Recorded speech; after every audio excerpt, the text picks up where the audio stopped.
Muito bom dia a todos. Pedindo a proteção de Deus, tenho a honra de dar por aberta mais uma sessão do Tribunal. Esta é a 28ª, valendo este número tanto para a ordinária como para a administrativa. Registro o quórum legal, com as presenças dos eminentes conselheiros Júlio Cabral, Raimundo Miquiles, Júlio Pinheiro, Érico Desterro, Yara Lins dos Santos. Cumprimento a Vossa Excelência e, tendo justificado sua ausência, eminente conselheiro auditor Alípio, em sua última falta por impedimento aéreo. Eu trouxe, não. Ele me trouxe. Justifico a ausência do conselheiro Ari Jorge Moutinho Júnior, representando o Tribunal em Brasília, e a honra maior em registrar a vossa presença, eminente Procurador-Geral, Dr. Roberto Cristianan. Em nome de todos os funcionários, servidores, todos os presentes, eu quero cumprimentar a Vossa Senhoria, Dr. Michel Levi Júnior, que sempre é uma boa âncora e bússola nas nossas navegações.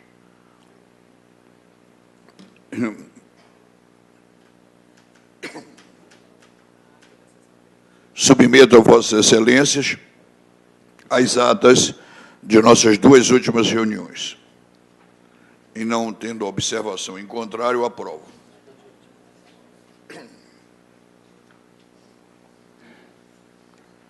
Do TCU, para a solenidade em homenagem a Rui Barbosa e ministros eméritos, a ocorrer 9 de setembro. Do TRT, para a solenidade de entrega das comendas do mérito da Ordem do Judiciário. Senhor presidente. Pois não.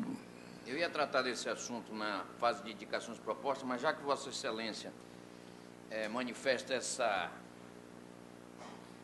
lembra desse convite, eu gostaria de fazer um registro na ata dos nossos trabalhos sobre a entrega desta comenda a um servidor da casa, engenheiro Madison, se eu não me engano, Rodrigues, sobrenome, que estará sendo homenageado pelo Tribunal Regional do Trabalho com esta comenda. Então, eu gostaria que o Tribunal Pleno registrasse na ata dos seus trabalhos esse fato, que é também um fato que muito honra o próprio Tribunal de Contas. Eu quero agradecer a Vossa Excelência, eminente conselheiro Érico. Já havia eu perguntado quem é o laureado Madison, a Vossa Senhoria, doutor Michel, porque na outra reunião eu citei o fato que hoje Vossa Excelência ratifica. É aquele moço de camisa azul clara? Ele está aí? Levanta, Madison, por favor. Parabéns, congratulações da Corte de Contas como um todo. Eu tinha visto que ele... Senhor presidente, eu também quero endossar as palavras do conselheiro Érico e parabenizar o nosso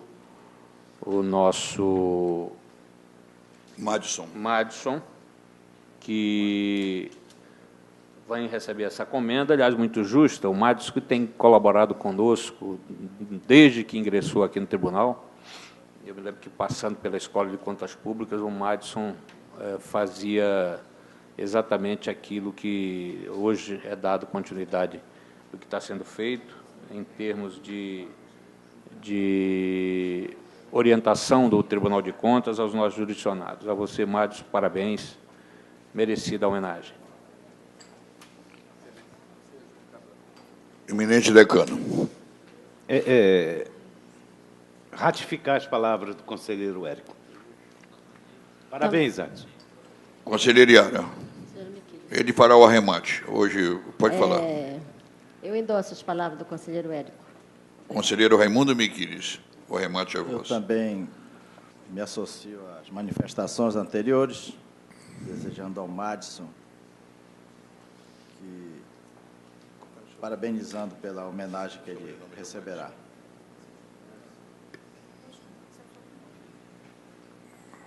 Por favor, Também, auditor Alípio. Procurador. Me associo e parabenizo o servidor Madison. Eu estou atrás do sobrenome do Madison. Rodrigues. De parabéns à família. Ainda do Tribunal Regional do Trabalho, lançamento do livro Estudos Avançados do Direito e Processo do Trabalho, organizado pelo eminente juiz Eduardo Melo Mesquita, ao ocorrer dia 21 de agosto, no Fórum Trabalhista de Manaus. Eu também quero pedir um parênteses ao tribunal para, nesses convites, eu não estou dando da doutora Jussara Por Deus, que hoje recebe o título de cidadã. O convite me veio às mãos, o doutor Érico estava no gabinete, por acaso, e festejou, congratulamos, mas dizendo do nosso impedimento face a essa reunião, então me permitam registrar também este fato. E a Assembleia do Estado, em homenagem aos 10 anos da Pioneer, dia 21 de agosto, no plenário, ainda da Universidade do Legislativo, para a mesa redonda do 2º Seminário Estadual de Gestão de Pessoas. Queria que o tribunal me permitisse indicar aquela servidora tão dedicada, Merisa, né? Que, por sinal, também está sendo homenageada, reconhecidamente, pelo seu trabalho. Convite do Comando da Polícia Militar para a solenidade, que saudade que eu senti do Lúcio agora, do conselheiro Lúcio, para a formatura do curso intensivo de formação de oficiais, hoje, às 19h.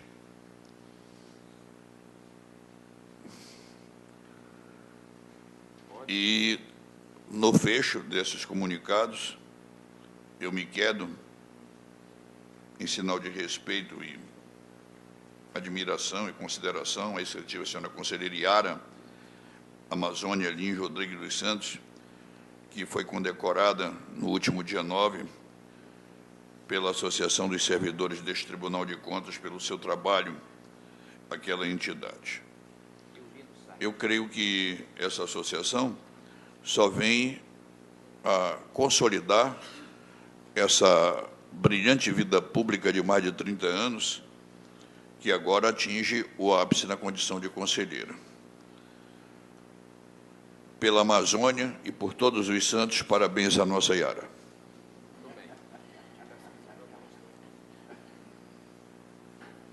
Até que, enfim, eu ganhei um sorriso, eu estou precisando. Indicações e propostas. Se ninguém quiser fazer uso, pois não. Eu quero, excelência. Eu quem? Eu. O decano. Seu amigo. Presidente, eu quero trouxe aqui o processo, a medida cautelar, sobre a suspensão, não é, até a realização das eleições via SEAP, por parte dos vereadores. E, no mesmo tempo que venho para homologar em plenário, eu quero lhe dizer que a minha decisão, a partir de agora, vai ser estendida só aos vereadores candidatos. Isso não significa que o processo pare. O processo, quanto aos outros, quanto à medida que está sendo feita, como está sendo utilizado, não é, esse combustível, esses óleos, essas coisas, ela continua. Está continuando disciplinarmente. Mas pensei, conversei com o doutor Yara, doutor Érico, e creio que com Vossa Excelência algumas vezes, e me quedo, acho que com razão, de que essa cautela fique restrita só aos vereadores que concorrem à eleição, ao pleito desse ano. Se o plenário acatar, é isto, Excelência. É uma proposta de homologação de uma cautelar. Brau, manifestação do plenário. E ainda tenho a palavra depois, tá? Senhor presidente, Pois não, o conselheiro. conselheiro faz uma proposta para os vereadores que concorrem à eleição deste ano. Obviamente, o ano termina dia 31, e isso será estendido até o dia da eleição, é isso? Sim. Sim, sim. Até o dia Quando fala, para ficar bem claro. Os vereadores que concorrem à eleição este ano. Eu queria pedir permissão para uma intromissão. Na realidade, o conselheiro Cabral traz hoje aquilo que pediu o Ministério Público. Não, Excelência. O Ministério Público pediu para todos. Não, o Ministério Público perguntou sobre...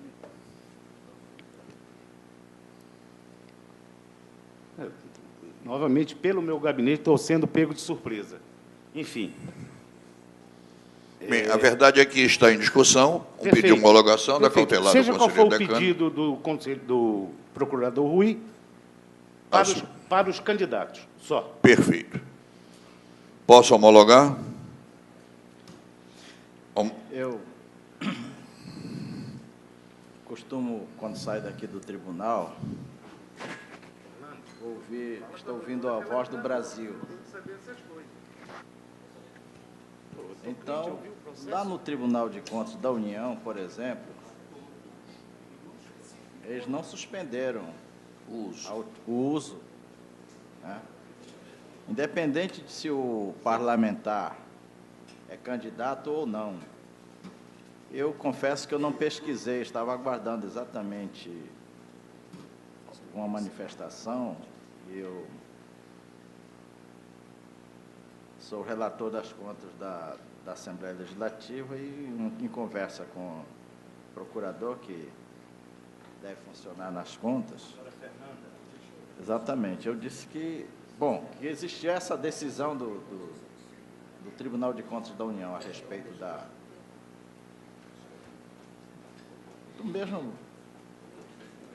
mesma verba que existe na Câmara, também existe lá no Senado e eles não suspenderam a utilização de uma maneira geral, não só para os candidatos e não candidatos, não suspenderam o Tribunal de Contas da União. Sorte que eu penso que é muito difícil você avaliar a utilização do combustível, por exemplo, na campanha ou não. E eu creio que isso seria somente pertinente à avaliação na ocasião da apreciação das contas. Eu penso que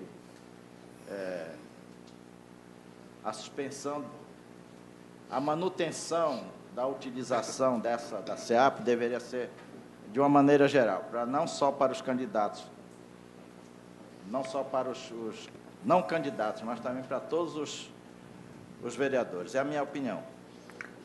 Bem, quanto ao mérito, todos de acordo com o conselheiro Cabral, no sentido de que seja suspensa.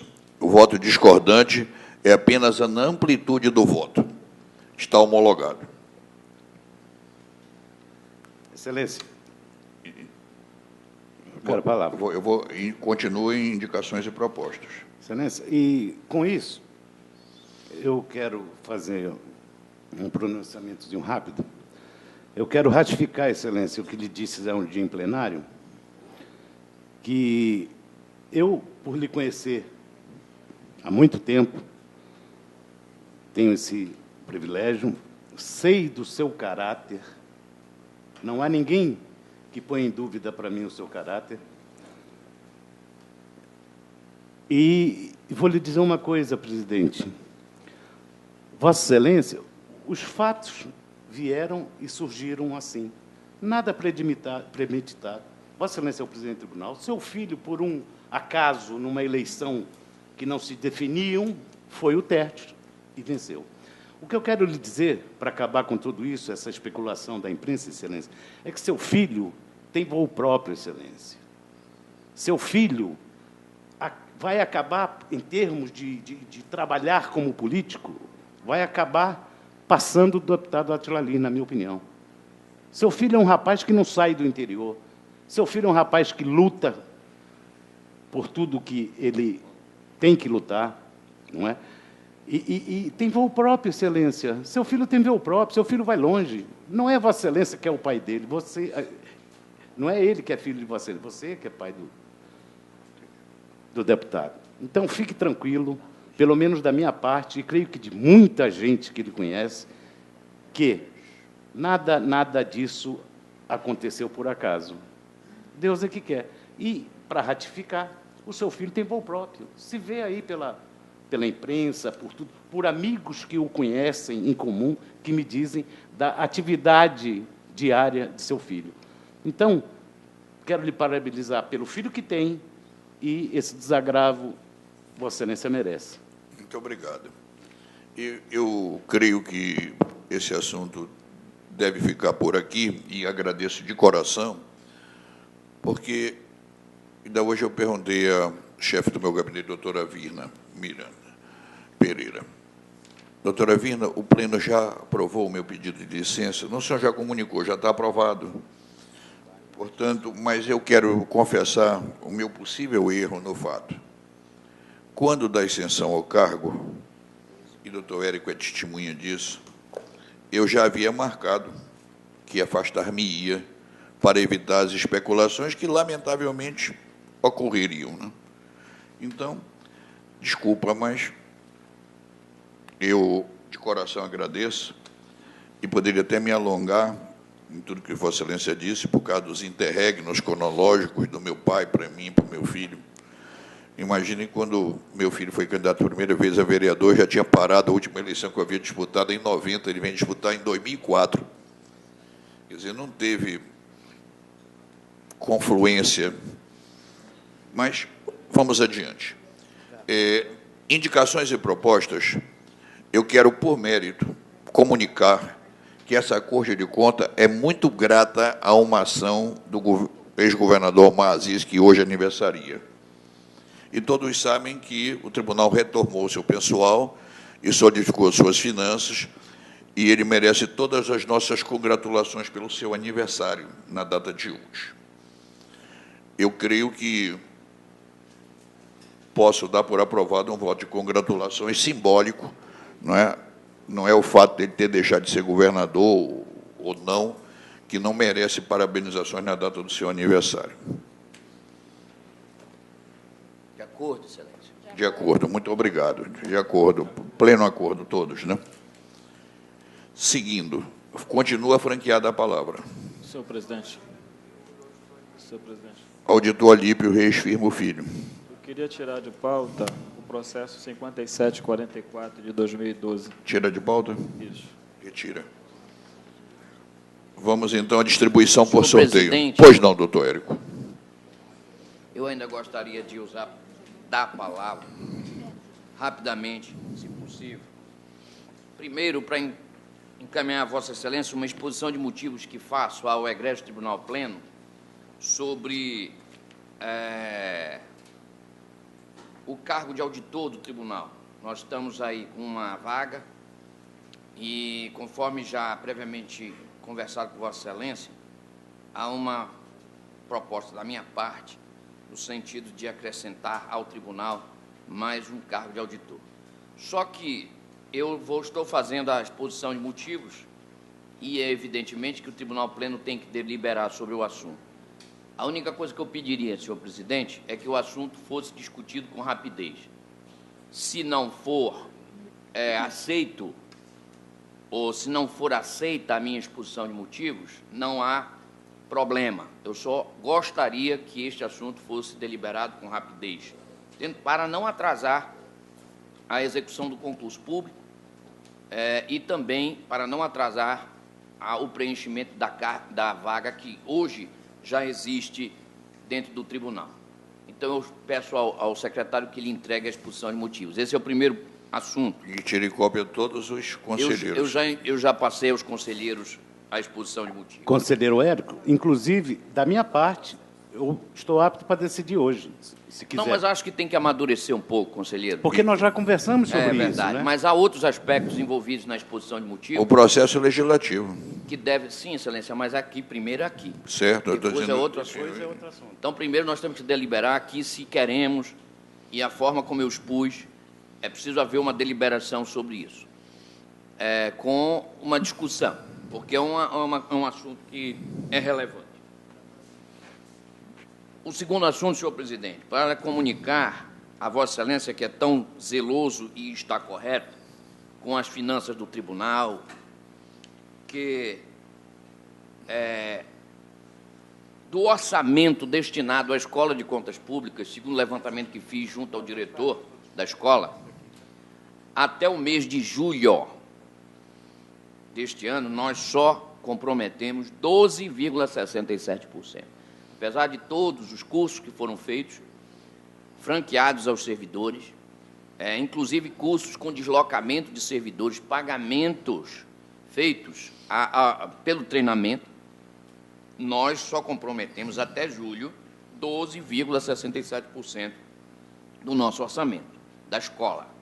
Portanto, nos próximos dias eu estarei conversando com Vossa Excelência para tratar dos cursos que nós teremos daqui para o final do ano e, evidentemente, nós não vamos, quero crer, comprometer nem a metade do nosso orçamento, numa contenção de despesas e, ainda assim, realizando o que nós havíamos planejado fazer durante este ano. Eram os dois assuntos que eu gostaria de tratar com Vossa Excelência. Continua, senhor presidente, conselheiro aproveitando Pinheiro. o ensejo também, só para comunicar a Vossa Excelência que recebi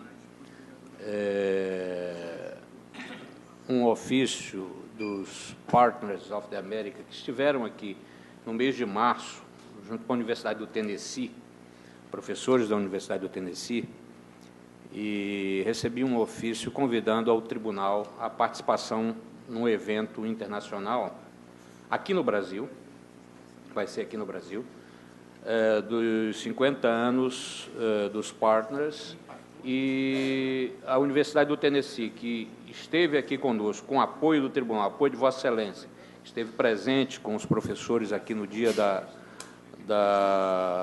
do início do cronograma acadêmico que fizemos, então está nos convidando para participar diretamente e expor as nossas experiências nessa área de desenvolvimento sustentável, especificamente focado no trabalho do Tribunal de Contas, o que para nós é uma honra muito grande e de que os nossos trabalhos do Tribunal ele tem alcançado outras entidades, outras instituições, notadamente a Universidade do Tennessee e os Partners of the America. Portanto, oportunamente, eu encaminharei a Vossa Excelência.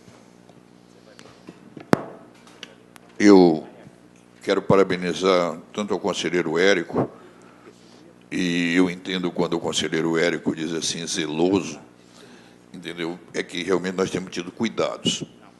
O tribunal, graças a Deus, amplia seus saldos, mas surgem sempre reivindicações de decisões que implicam e remontam, às vezes, a 1999.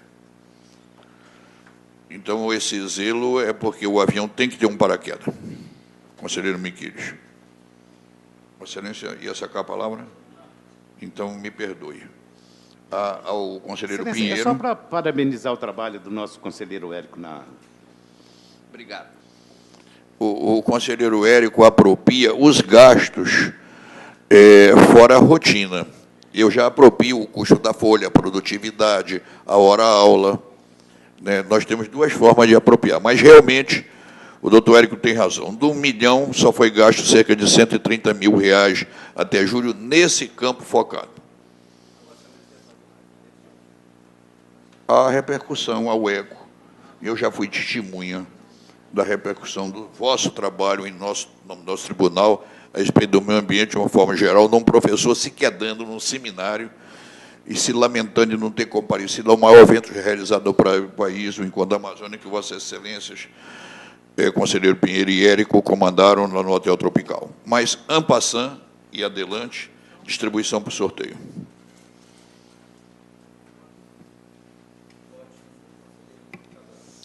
Número 1, Júlio Cabral.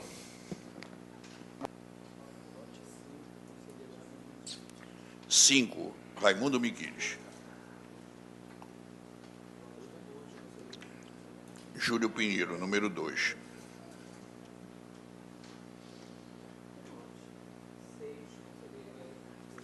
Érico Desterro, número meia dúzia.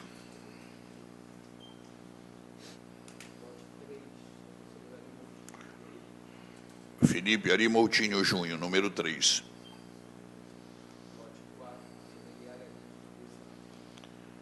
Yara Lins Santos, número 4. Mário Filho, número 8, está de férias. Número 7, Alípio Filho. Julgamentos adiados. Primeiro da pauta.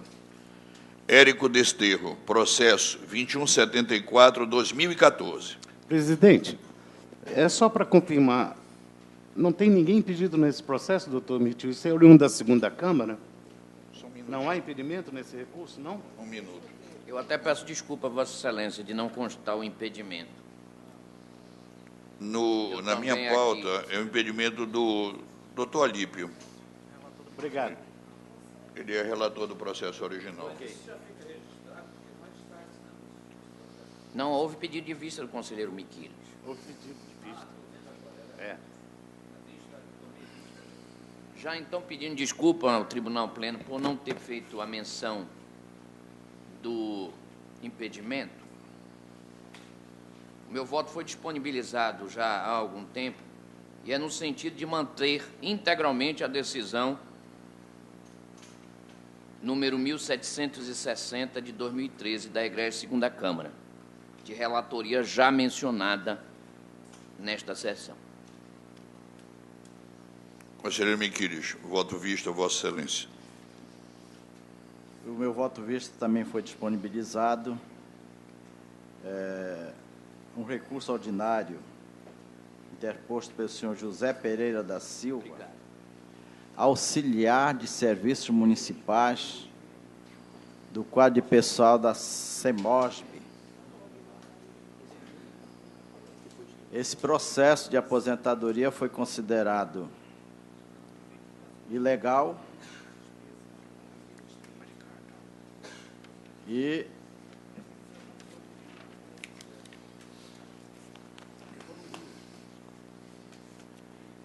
na peça recursal o recorrente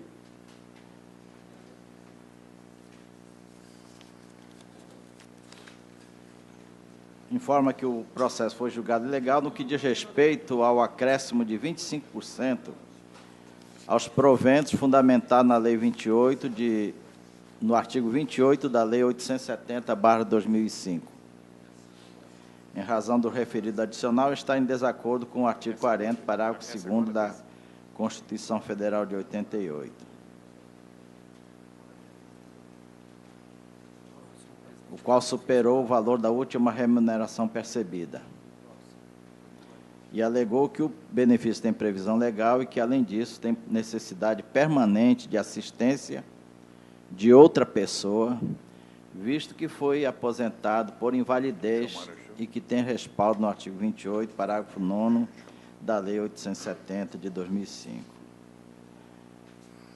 Argumentou ainda que, pela natureza assistencial desse acréscimo, o mesmo deve ser mantido em razão do princípio da dignidade da pessoa humana. No pedido, requer o conhecimento do recurso, com a concessão do efeito suspensivo e que seja anulada a decisão contestada, declarando-se a legalidade do ato que concedeu a revisão. Faço um relatório. A manifestação do órgão técnico, que é pela negativa de provimento. Da mesma forma, o Ministério Público propõe que seja suspenso este processo à espera do julgamento do incidente de inconstitucionalidade admitido no processo 3388/2012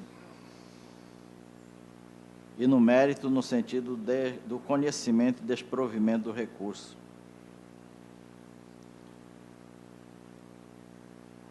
No voto, o relator opinou pelo conhecimento do recurso em análise para, no mérito, negar-lhe provimento, mantendo a integralidade a decisão contestada, que considerou ilegal o ato de retificação de aposentadoria do recorrente. E eu faço aqui um histórico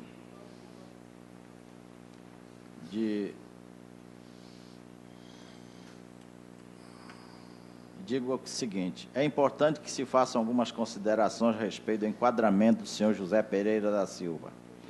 O servidor ingressou no Serviço Público Municipal no regime temporário em 1993, vinculando-se ao regime próprio de Previdência Social, por força da Lei 336/1996, contribuindo para este regime em razão do artigo 5º do Decreto Municipal número 4483, 1999. Ademais, a Lei 870/2005 garante que tais servidores são considerados titulares efetivos, desde que tenham sido admitidos até a data da publicação, até a publicação da referida lei, em 22/7/2005. Situação esta na qual o servidor se enquadra. Frise-se por oportuno que, embora a unidade técnica, bem como o Ministério Público de Contas, considerem a Lei Municipal 870/2005 inconstitucional, situação esta já discutida por este tribunal, resultando na decisão 110/2011, em sessão de 21/7/2011, onde foi reconhecido o descumprimento constitucional do parágrafo 4º do artigo 6º da Lei 870/2005. Os servidores que foram admitidos até a edição da referida lei contribuíram para o regime próprio de previdência, fazendo jus à concessão do benefício pelo regime próprio, de modo que a referida decisão de 2011 não deve interferir na manutenção do referido direito já consolidado, circunstância esta que corresponde à do servidor.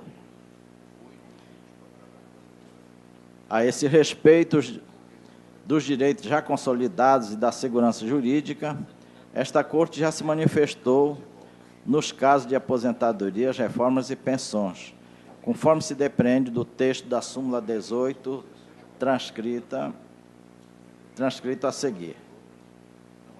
Direito público administrativo, nas aposentadorias, reformas e pensões concedidas há mais de 5 anos, com efeitos benéficos para o destinatário, contados da publicação do ato de inativação, o Tribunal de Contas determinará o registro dos atos que a administração não puder mais anular, consoante o disposto no artigo 54 da Lei Estadual 2794/2003, alterado pela Lei 2961/2005, salvo comprovada má-fé. Ainda que se levantasse a questão da suposta inconstitucionalidade de lei, há que se mencionar a Lei 9.868/1999, tendo-a em vista o pretório excelso, entendeu que é possível homenagear o excepcional interesse social, mesmo diante de lei inconstitucional ou ato normativo, ex-vido o artigo 27 da referida norma, que estabelece em verbis 27, ao declarar a inconstitucionalidade de lei ou ato normativo, e tendo em vista a razão de segurança jurídica ou de excepcional interesse social, poderá o Supremo Tribunal Federal, por maioria de 2/3 de seus membros, restringir os efeitos daquela declaração ou decidir que ela só tenha eficácia a partir de seu trânsito em julgado ou de outro momento que venha a ser fixado. Conforme se depreende dos autos, o acréscimo de 25% aos proventos do servidor tem como fundamento a Lei 870/2005. Embora tenha sido reconhecido por esta Corte o descumprimento constitucional da referida norma, esse reconhecimento, como mencionado supra, foi posterior à consolidação do direito do servidor, de modo que o referido adicional deve ser mantido e, por consequência, a decisão guerreada ser reformada.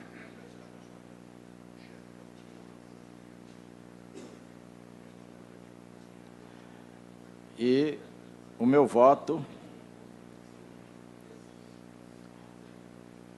discordando das conclusões da unidade técnica, do representante ministerial e do ilustre relator, e eu proponho, preliminarmente, que se tome conhecimento do recurso ordinário interposto pelo senhor José Pereira da Silva, por preencher os requisitos de admissibilidade do artigo 59.1, 60 e 61, caput da Lei 24.23/96.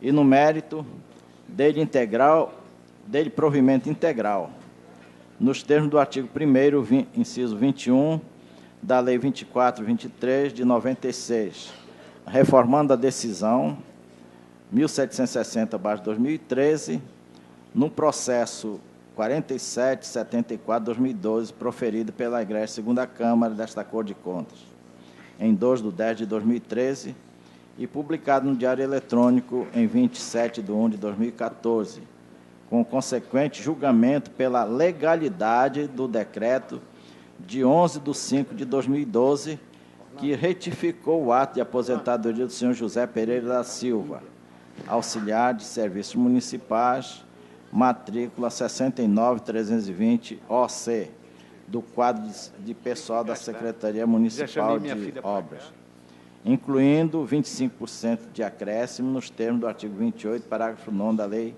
870/2005, as folhas 29 do processo 4.774/2012. É o voto, excelência. Voto de vista no processo.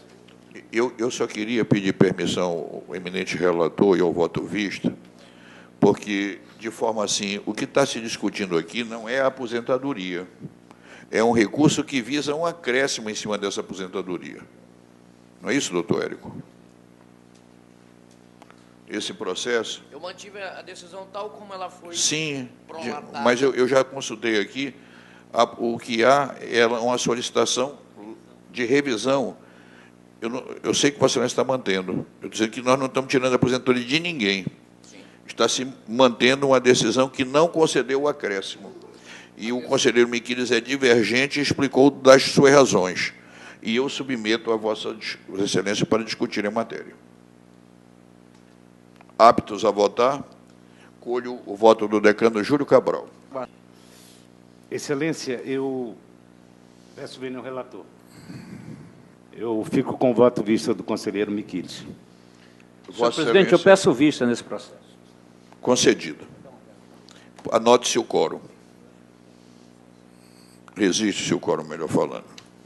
Eu tenho a alegria e a honra de termos uma defesa oral. Acho que, pela primeira vez, a jovem doutora advogada, devidamente inscrita na ordem, Joalmara Oliveira Souza, fará sustentação oral no processo do auditor Alípio Reis Firmo Filho, de número 1037 de 2011. Há uma vista da conselheira Iara, não é? Há um voto vista. Sim, mas eu vou ouvir o relator. Vossa Excelência está certo. Vossa Excelência quer relatar? Houve o voto vista ou a sustentação oral? Gostaria de ouvir o voto vista. Pois não. Não, excelência. Com devido respeito, Sim, se há uma sustentação oral... que ela seja feita. Tem que haver o relatório. Certo. Passa-se a palavra para advogado. Perfeito. Doutor Alípio.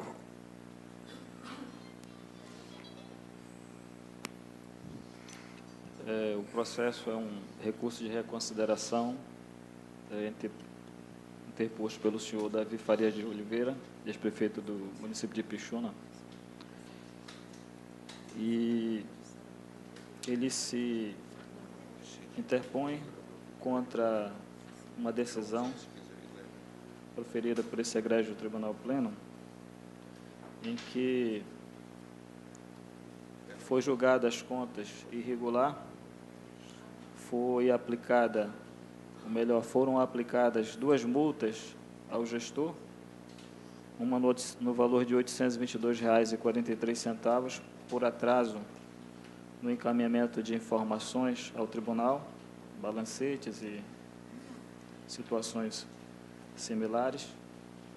Foi aplicada também uma multa de R$ 3.289 e fração por prática de grave infração à norma legal, por ausência de projeto básico, fracionamento de despesa, ausência de encaminhamento de 11 atos de contratação temporária do exercício de 2007, em violação ao artigo 259 e 260 da Resolução 4 de 2002 desse Tribunal. Foram feitas determinações à origem. A DICAME, na condição de órgão técnico, proferiu entendimento no sentido de dar provimento parcial ao recurso interposto, desaplicando somente a multa sugerida referente à falta de envio de informações ao tribunal, no valor de R$ 822, e manutenção das demais. O Ministério Público, na lavra da procuradora Fernanda Catanhede, foi no sentido de dar também provimento parcial, alterando o acórdão, mas em item diferente do proposto pela unidade técnica, relativo à multa outrora aplicada. Em síntese, é o relatório, Excelência. Com a palavra, a doutora Jomara Oliveira Souza.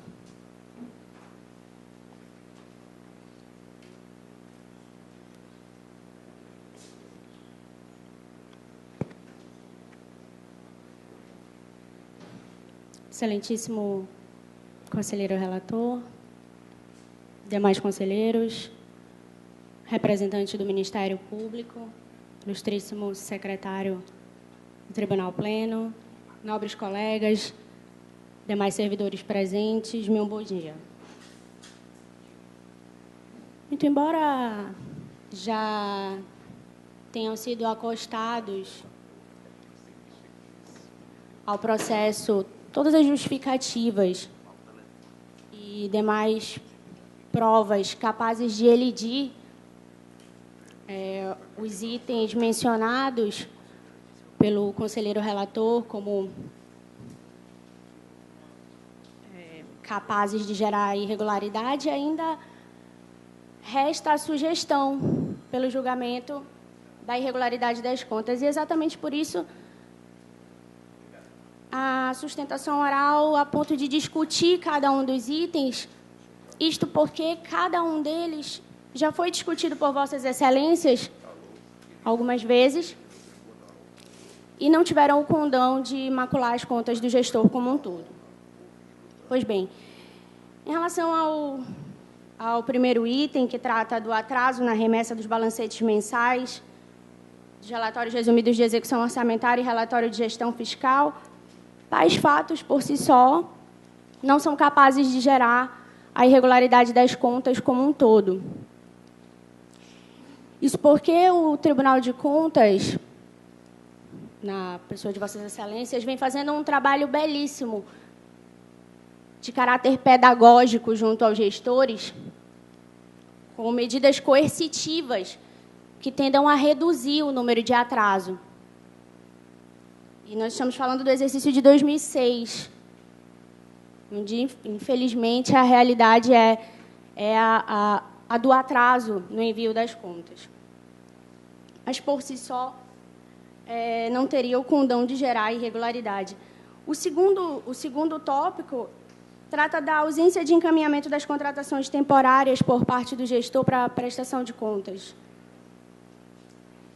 E, não obstante todos os documentos referidos já tenham sido acostados aos autos,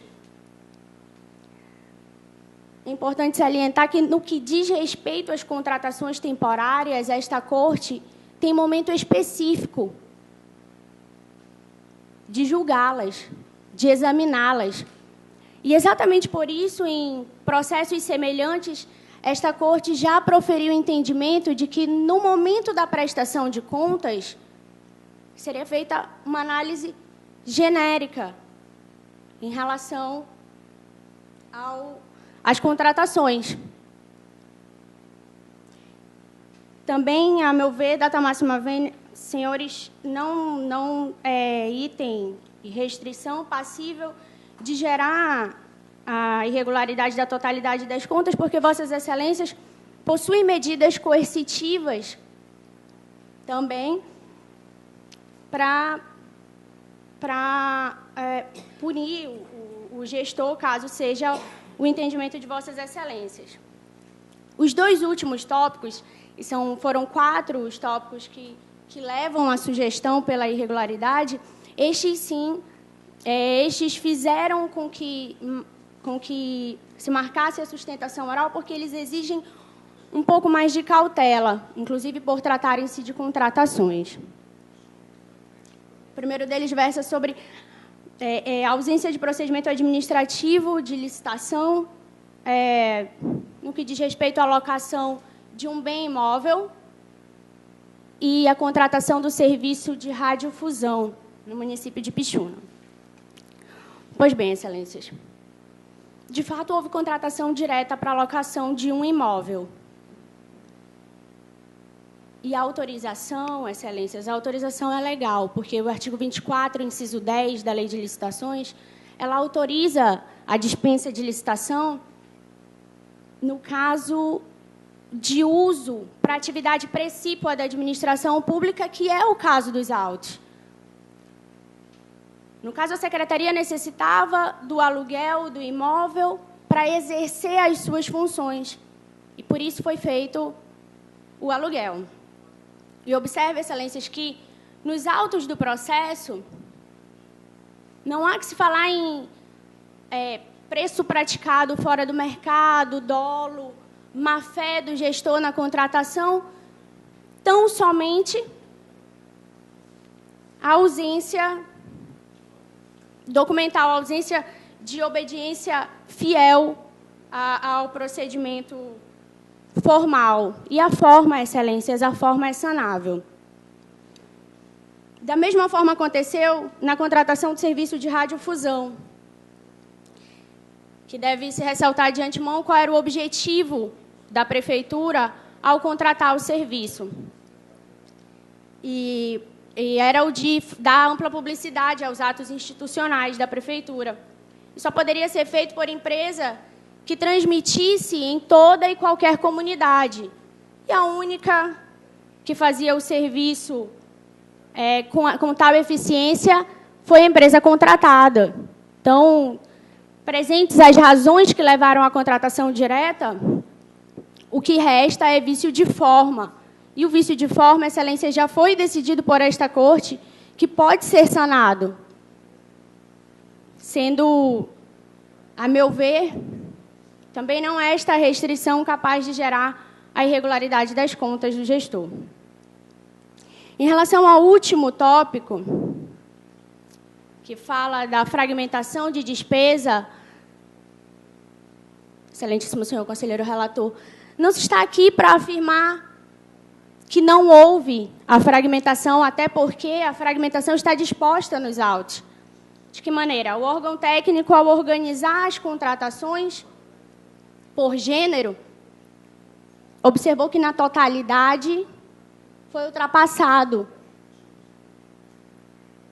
o valor da modalidade utilizada individualmente. Pois bem, é bem verdade.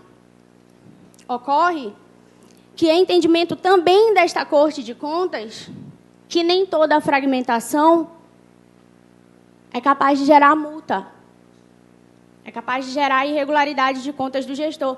Exatamente porque o que se discute em doutrina e jurisprudência sobre a fragmentação de despesa é o dolo do gestor na fuga da modalidade. Fragmentação de despesa, a fuga da modalidade que deveria ter sido aplicada e não foi pelo gestor. E é o que se busca para punir o gestor. Não é o caso dos autos, Excelências. Tanto não o é que o que consta dos autos são processos licitatórios na modalidade convite, individualmente, cada um obedecendo o valor imposto para a modalidade, todos instruídos, o que comprova a boa-fé do gestor. E ainda, não há nos autos qualquer tipo de suposição de conluio do gestor com as empresas, ou de que os serviços não foram feitos, não foram realizados e os bens não foram entregues. Não, pelo contrário. Encontra-se tudo instruído nos autos. O que houve, e infelizmente é o que acontece algumas vezes, é uma falha na administração, uma falha na estrutura administrativa em planejar anualmente as suas compras.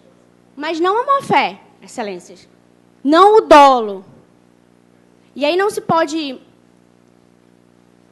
utilizar a mesma medida entre dois gestores que, de repente, não utilizam sequer o procedimento licitatório algum, fazem contratações diretas, com outro que teve o cuidado de realizar os procedimentos licitatórios. E apresentá-los a esta corte devidamente. Chegando ao fim, excelências, e pedindo pela melhor aplicação do direito, aquela que já foi discutida diversas vezes por esta Corte de Contas, é que se requer a reforma da decisão originária e o julgamento pela regularidade, ainda que com ressalvas, por esta Corte de Contas, para o processo em questão do município de Pixuna no exercício de 2006. Eu agradeço a atenção de todos. Tenham um bom dia. Muito obrigada. Eu quero agradecer ao conselheiro Érico, que me fez reparar há sempre uma figura do tio ou do avô quando nós vemos os jovens reluzirem. Doutora Jomara, muito obrigado pela sua presença, que remoça a corte. Doutor Alípio, a defesa, nós temos um voto visto. Conselheira Yara, Vossa Excelência tem um voto visto. Conselheiro, proposta de voto? Sim. Auditor Alípio. Proposta de voto. Proposta de voto. Eu gostaria de ouvir a conselheira. A conselheira me parece que ela propõe a propositura. Mas parece que Vossa Excelência precisa defender a proposta de voto e ela faz o contraponto. O voto é um voto visto. Obrigado. Eu ouvi atentamente a fala da doutora Jomara e sempre eu tenho um cuidado, zelo, em não cometer injustiça. Creio que isso é um pensamento de todos aqui. Eu tinha uma dúvida em relação, que a doutora Jomara fez referência, se não me engano, no início da fala, a de que o meu entendimento estaria direcionado à irregularidade. Ocorre que esse entendimento somente é restrito a nós, relatores. E aí me surgiu a dúvida, se houve acesso ao conteúdo da minha proposta de voto. A ilustre advogada pede uma questão de ordem. Não, Excelência, na verdade eu falei da sugestão mantida pelos órgãos instrutores, não de entendimento de Vossa Excelência. Me perdoe se não me fiz entender corretamente. Falei da sugestão de voto. Tudo bem, esclarecido então. Obrigado. Bem, os autos, eles se ressentem de várias irregularidades, todas elas foram consideradas aqui na defesa. Bem, eu vou pontuar um a um para após fazer a minha conclusão sobre o recurso interposto. Em relação a atraso de encaminhamento do relatório resumido da execução orçamentária e do relatório de gestão fiscal. Infelizmente, nesse país, eu digo infelizmente porque não é uma prática que deveria refletir uma boa gestão, os gestores públicos, de uma maneira geral, consideram esses relatórios como simples peças formais de suas contas. E, por isso, muitas vezes atrasam o encaminhamento, ou muitas vezes não encaminham.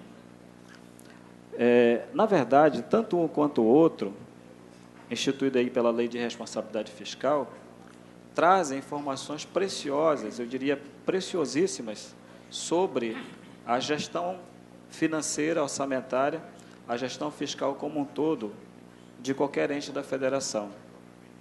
Despesas com pessoal, despesas com restos a pagar, despesa com dívida pública, despesa com resultado primário, enfim, ele abre uma cartilha, um portfólio de produto, em que, através dele, nós, órgãos fiscalizadores, assim como a sociedade geral, pode enxergar, através deles, as contas públicas, a conduta do gestor público. Então, não é apenas um simples legalismo, não é apenas cumprir o normativo legal. Tem um caráter democrático, de um Estado democrático de direito muito forte na base dessa demanda feita pela Lei de Responsabilidade Fiscal.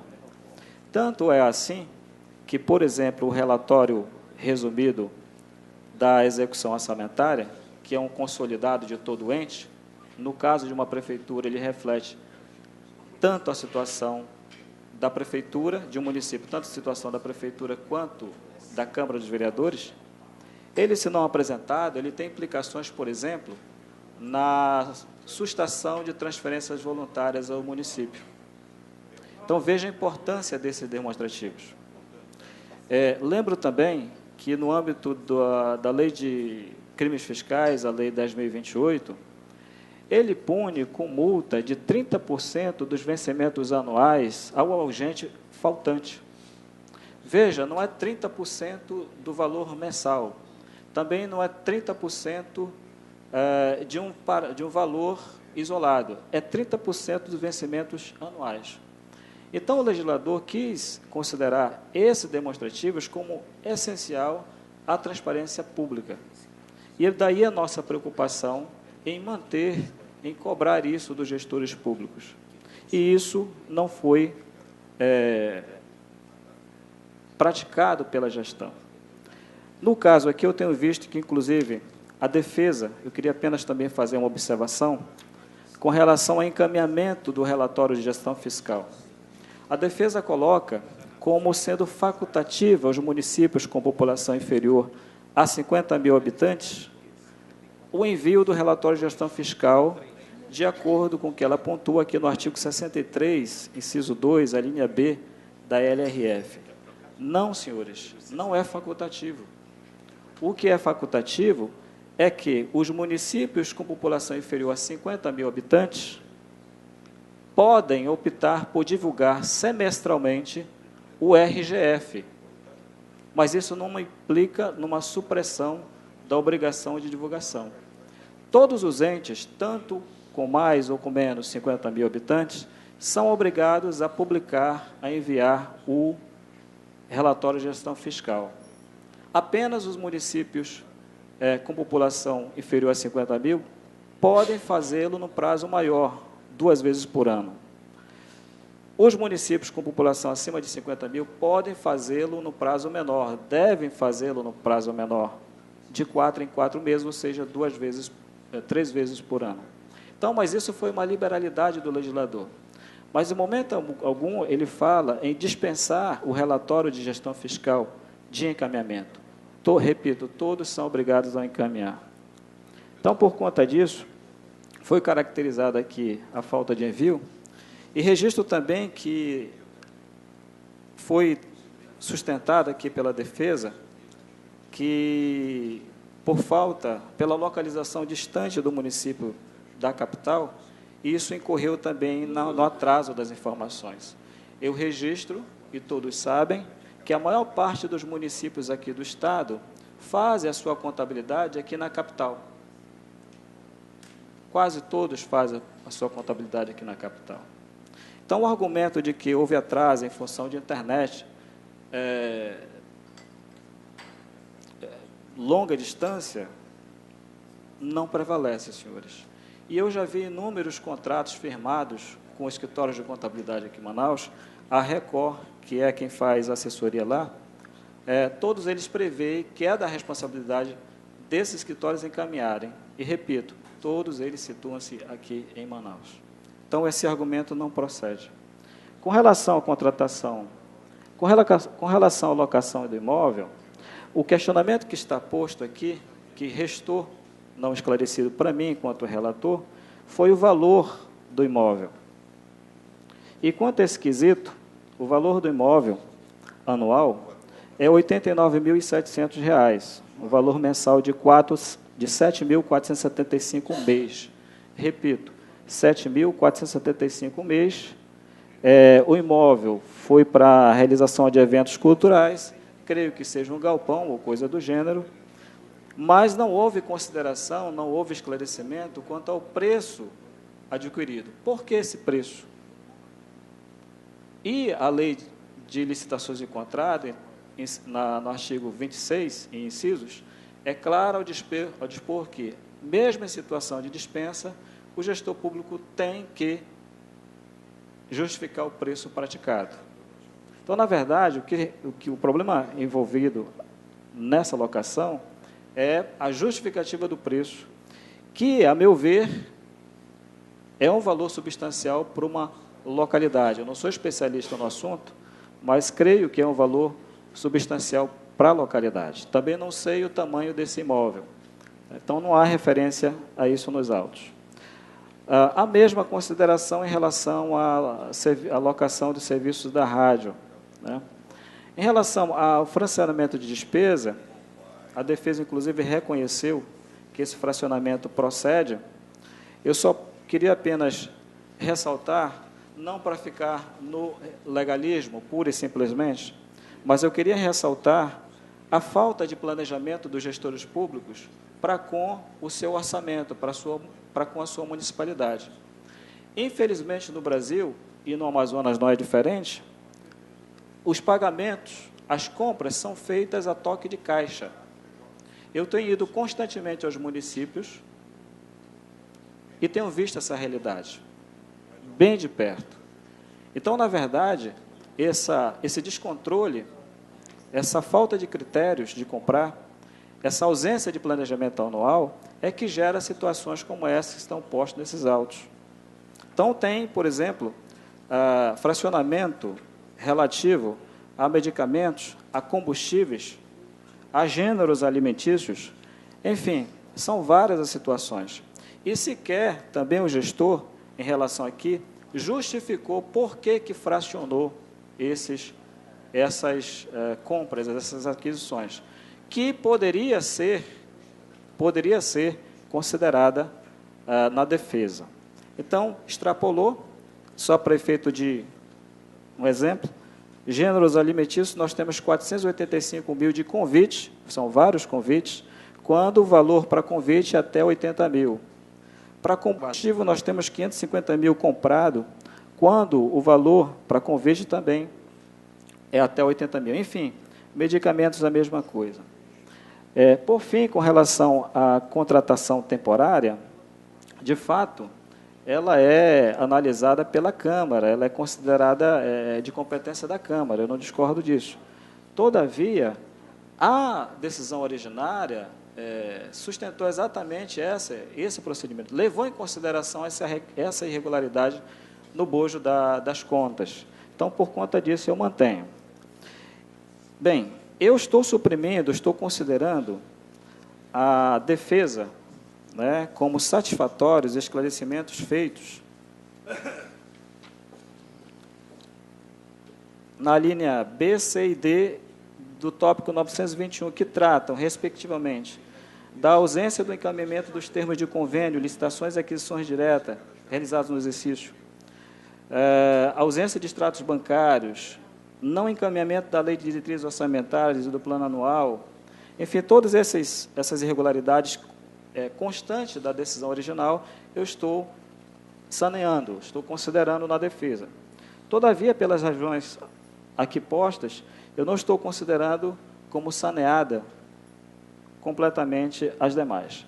Então, por conta disso, senhor presidente, senhor procurador-geral, demais conselheiros, presentes à sessão, servidores presentes à sessão, a minha proposta de voto é no sentido de que nós devemos tomar conhecimento do presente recurso de reconsideração, interposto pelo senhor Davi Farias de Oliveira, prefeito de Pixuna, exercício 2006, por meio de seu advogado, para, no mérito, dar-lhe provimento parcial, a fim de ele dizer tão somente as impropriedades B, C e D relacionadas no item 921 do acordo, mantendo os demais termos da decisão recorrida.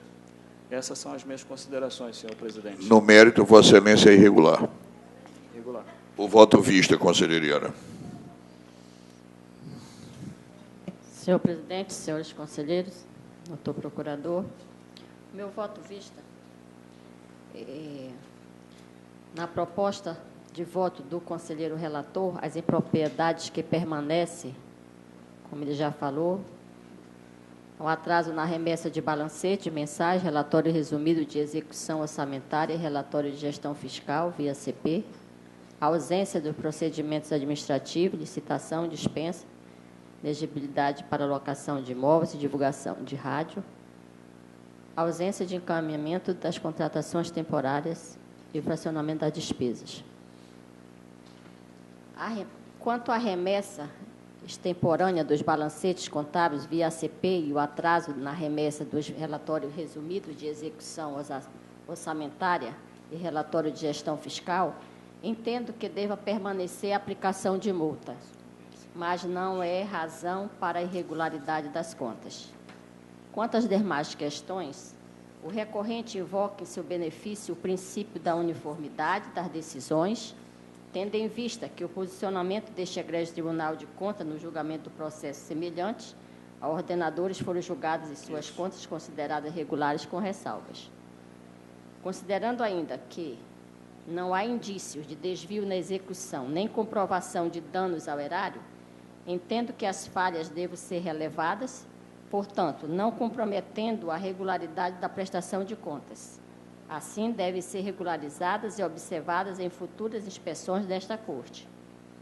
O meu voto vista é sugerindo que o egrégio Tribunal Pleno, na competência estabelecida no item 2, a linha A, inciso 3º do artigo 11 da Resolução 04/2002, tome conhecimento do presente recurso de reconsideração interposto pelo senhor Davi Farias de Oliveira, ex-prefeito de Pixuna, para, no mérito, dar-lhe provimento parcial, reformando os termos do acordo de irregular para regular, com ressalvas, nos termos do artigo 18, inciso 2, da Lei Complementar número 691, combinado com o artigo 1º, inciso 2 e artigo 22, inciso 2 da Lei 24.2396, artigo 188, parágrafo 1º do inciso 2 da Resolução TCE 04/2002 e artigo 5º da Resolução 09/97, a prestação de conta referente ao exercício 2006 da Prefeitura Municipal de Pixuna, mantendo a multa de R$ 822,43 aplicada por inobservância dos prazos legais e regulamentares para remessa do Tribunal de documentos solicitados, com fruto no artigo 26, artigo 1º, inciso 26, artigo 54, inciso 4º da Lei 24.2396 e artigo 308, inciso 1, letra C, da Resolução 04/2002, referente ao atrasos da remessa dos balancetes contábeis via ACP na remessa dos relatórios resumidos de execução orçamentária e relatório de gestão fiscal e as recomendações de origem, permanecendo essa multa, Excelência.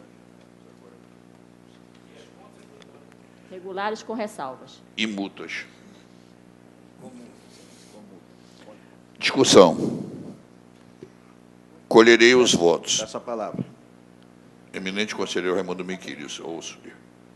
Eu, examinando aqui o relatório do ilustre relator no recurso, em que ele transcreve o acórdão, parte do acórdão, e não vi, na verdade, na fundamentação aqui da irregularidade, diz apenas que julgar a prestação de contas, como foi Pichunda, do exército de 2006,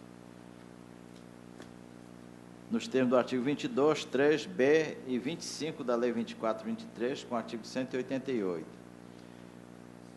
Mas não diz em razão de quê, qual o motivo do julgamento dessa prestação de contas irregular.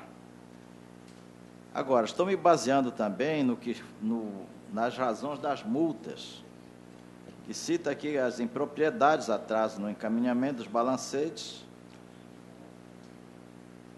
que o relator manteve no seu relatório, no seu voto, é a letra A, excluiu a letra B, salvo engano, letra B, e a C. B, C e D. B, C e D. Mas aqui tem a letra C, que seria a ausência de extratos bancários de 18 contas. 18 contas que não houve a comprovação do saldo que provavelmente que está registrado no balanço. E isso me parece que é uma falha relevante. Eu tenho questionado isso com as comissões de inspeção, tenho batido sobre esse assunto, sobre as conciliações bancárias, que muitas vezes você registra valores, existem valores registrados nas conciliações bancárias, né, em que passam anos e anos sem regularização. Nesse caso aqui, o extrato bancário não foi encaminhado para que houvesse a comprovação daquele saldo que está registrado no balanço financeiro, no balanço patrimonial, para comprovar que efetivamente efetivamente a existência daquele saldo. Embora não tenha sido motivo não está escrito aqui que isso foi um motivo da irregularidade das contas, mas está como multa pela ausência desses extratos. E Sua Excelência está retirando do voto para aplicação de multa um assunto que é importante na prestação de contas, né? E eu creio que isso foi um dos motivos para que as contas fossem julgadas irregulares. É um assunto que eu reputo de importância, né, para que esteja na prestação de contas essa comprovação. Não só do extrato bancário, mas também da regularização de todos os lançamentos. Eu sempre digo para os meus colegas que, quando você recebe o teu extrato bancário, você vai conferir. Se aparece R$1 debitado na tua conta, você vai reclamar. Né? Mas, infelizmente, as administrações não se preocupam com esse detalhe, né? E que as nossas comissões têm que se ater a esse detalhe para verificar a comprovação da existência, pelo menos desses extratos, e se efetivamente esses saldos estão registrados na contabilidade. Por isso, eu antecipando o meu voto, eu gostaria apenas que não fosse retirado do voto do relator essa letra C, que é a ausência de extratos bancários, né? Que eu não vi em nenhum momento do relatório aqui que foi apresentado a comprovação desse. No tópico 10, Excelência me permite, no tópico 10, parágrafo 10, faz referência aos extratos bancários encaminhados pela defesa. Então, foi por isso que nós suprimimos do rol das irregularidades.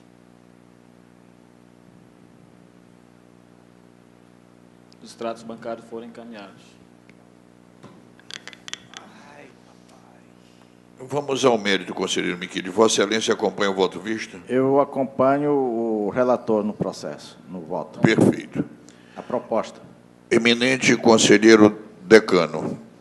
Excelência, depois de tudo ouvi algumas dúvidas, apesar do valor desse aluguel que me deixou e as fragmentações, mas, num todo, eu voto com a doutora Iara, com o voto visto da doutora Iara, regulares com ressalvas. Vossa Excelência, conselheiro Pinheiro.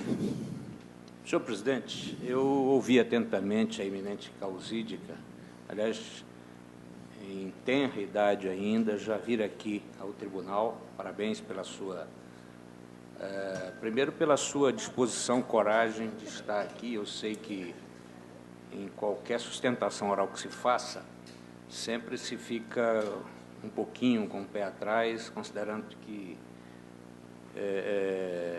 muitas das vezes quem está do outro lado pode não ter a receptividade que, obviamente, quem está falando gostaria, mas tenho certeza que Vossa Excelência o fez muito bem. Eu estou vendo, ouvi as discussões e vi que não está caracterizados os vícios que, eventualmente, aqui foram colocados, ficaram sendo considerados, inclusive, pelo próprio relator, como alguns vícios de forma. E pelo visto, também não caracterizado a questão do dolo ou má-fé por ocasião das eventuais, que eu diria até que, por uma expressão talvez equivocada da causídica, eventuais que aconteceram, eventuais fragmentações de despesa que aconteceram, que poderiam ter acontecido. E eu entendi exatamente em função, talvez até de um certo nervosismo aqui perante essa Corte de Contas. Mas eu vou acompanhar o voto da relatora só fazendo uma ponderação. Eu não posso considerar a aplicação de multa, por exemplo, por grave infração à norma. Como? O voto vista de Vossa Excelência disse. Vou acompanhar o voto vista da conselheira. Mas eu não posso considerar a aplicação de multa por grave infração à norma. Talvez infração à norma. Talvez eu tenha me equivocado aqui na... E com relação às multas estabelecidas por atraso de remessa de balancetes, como ela está inserida com várias outras, eu desconsidero essa questão do ACP, mas acompanho o voto de Vossa Excelência para julgar com ressalvas, regular com ressalvas, e aplicar essa multa de R$ 806 que está sendo sugerida. Obviamente, fazendo a observação da questão do ACP. É como voto, acompanho Vossa Excelência. Eminente conselheiro Érico Desterro. Excelência, só para deixar, desculpa, que aqui é o contrário, o meu procedimento do ACP. Está claro. Está claro. Ok. Eminente conselheiro Érico. Senhor presidente, antes do mais, eu gostaria também de aproveitar a ocasião, já que houve aqui uma sustentação oral e muito bem feita, para recuperar o que talvez o Tribunal Pleno tenha deixado escapar, a oportunidade de fazer uma homenagem aos advogados cuja data ocorreu agora na segunda-feira, dia 11 de agosto. Então, aproveitando essa oportunidade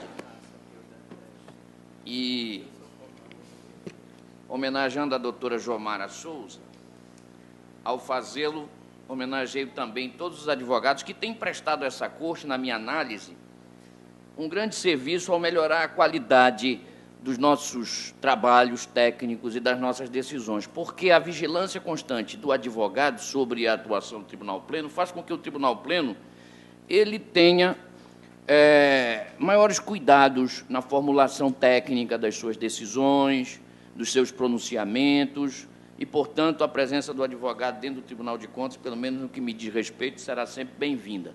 Eu poderia fazer essa homenagem citando o conselheiro Júlio Pinheiro, que durante muitos anos advogou e esteve do outro lado. Poderia fazer essa homenagem citando o grande advogado amazonense Bernardo Cabral, que foi presidente da Ordem dos Advogados do Brasil, no momento, inclusive, que não é este, um momento de dificuldades, porque passava o país e a ordem era outra.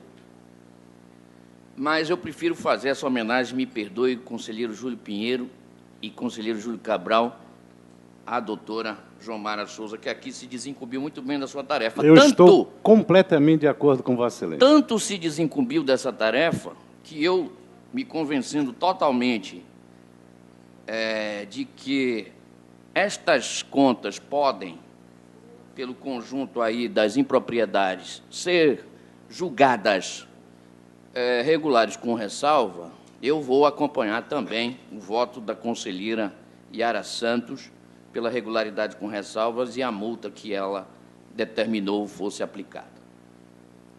Proclamo o resultado. Surge como vencedor o voto visto da conselheira Yara, que passa a ser relatora da matéria por maioria. Título da decisão regular com ressalva e multa. Próximo julgamento. Ainda adiado, Vossa Excelência, conselheiro auditor Alípio Reis Firmo Filho, ao que me parece é o processo 5653 de 2013. É uma discussão de origem técnica, né? Porque há um voto posto do eminente conselheiro Érico, que não só acolhe, mas robustece o voto de Vossa Excelência para que esta presidência tome determinadas providências junto ao Banco Central. É isso, conselheiro Érico? Mas vamos ao relato. Vossa Excelência... Não, me parece, eu gostaria de ouvir o voto. O meu voto está disponibilizado no sistema desde o dia 21 de maio de 2014, há quase 3 meses, e deve ser do conhecimento de todos.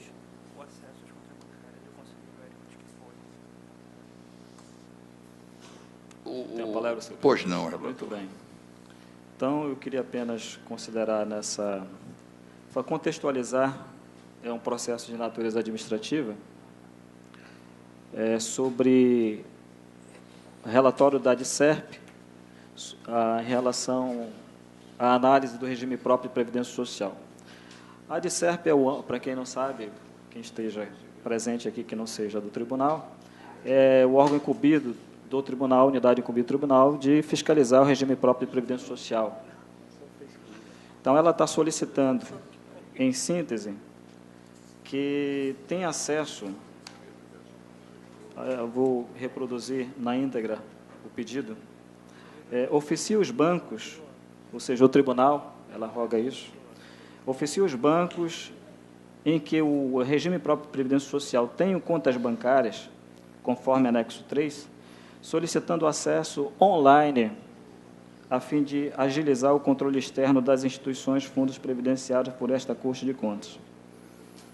E ela diz que, em caso negativo, caso o tribunal não concorde com a autorização, interpõe um mandado de segurança contra os bancos que se negarem à solicitação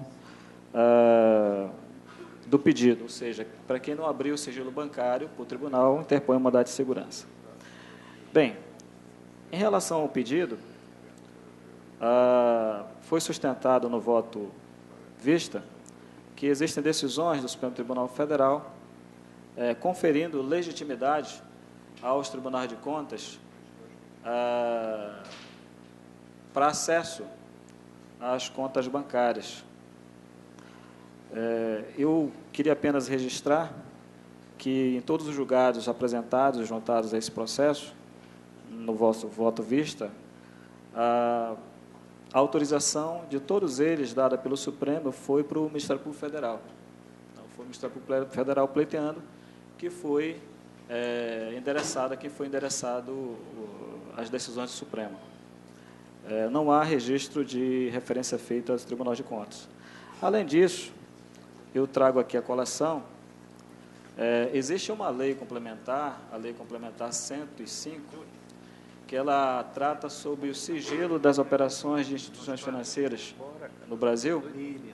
E aqui no artigo 1º desta lei complementar, ela diz textualmente que as instituições financeiras conservarão sigilo em suas operações ativas e passivas e serviços prestados. E só mediante, dentre outras, existem 6 situações, só mediante, dentre elas, a decisão judicial, a autorização judicial, é que ela pode fornecer esses dados bancários. O que está solicitando, eu também não sou contra o acesso à movimentação desses recursos, até porque são recursos públicos. Eu não sou contra, eu queria registrar. Só que, da forma como está posto o pedido, o acesso online às contas, de uma forma irrestrita, de uma forma ampla, creio que não é essa a intenção mais aconselhável a se tomar diante desse quadro. Uma vez que as próprias autorizações judiciais para acesso às contas bancárias são feitas pontualmente.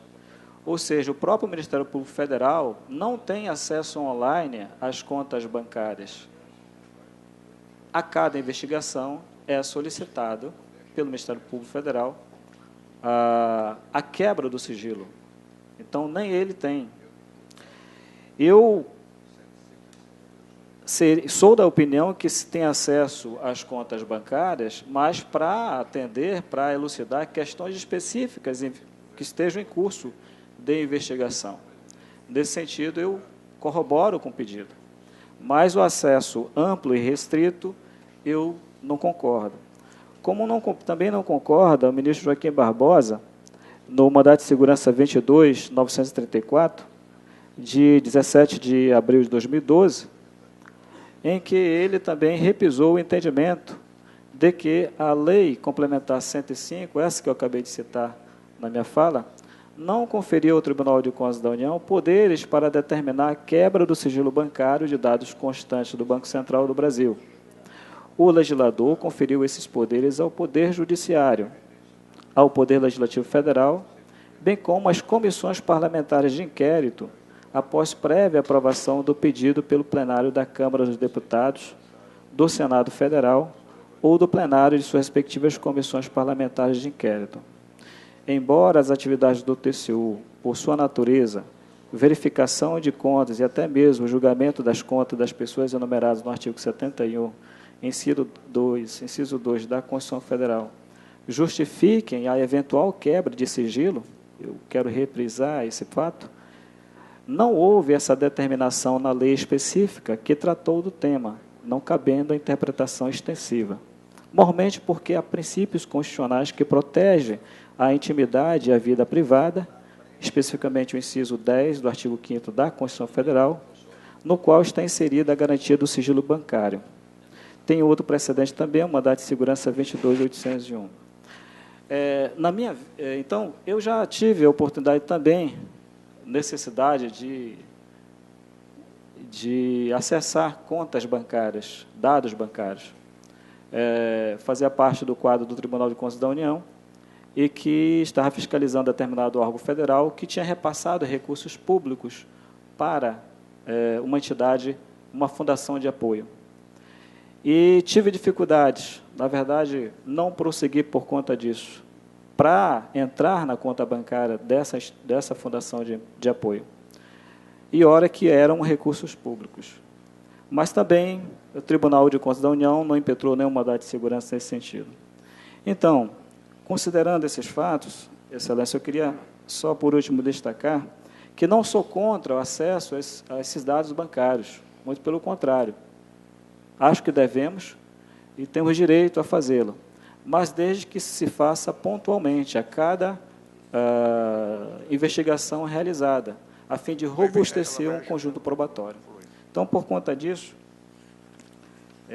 o meu ponto de vista é que este egresso Tribunal Pleno decida pela impossibilidade de a DICERP solicitar ou compelir as instituições bancárias a dar acesso online às contas de seus jurisdicionados, na linha da jurisprudência do Supremo Tribunal Federal. Envidar esforços para o pleno cumprimento dos normativos legais relacionados à divulgação tempestiva das informações contábeis, financeiras, orçamentárias e patrimoniais, principalmente por parte dos regimes próprios de previdência social e prefeituras, com o fim de apoiar e melhorar a atuação dos analistas deste Tribunal de Contas no controle interno das instituições e fundos previdenciários. São essas as minhas considerações. É um processo absolutamente técnico. Senhor presidente, pois não, doutor. Gostaria de sustentar aqui o voto visto ainda. Tentarei ser breve.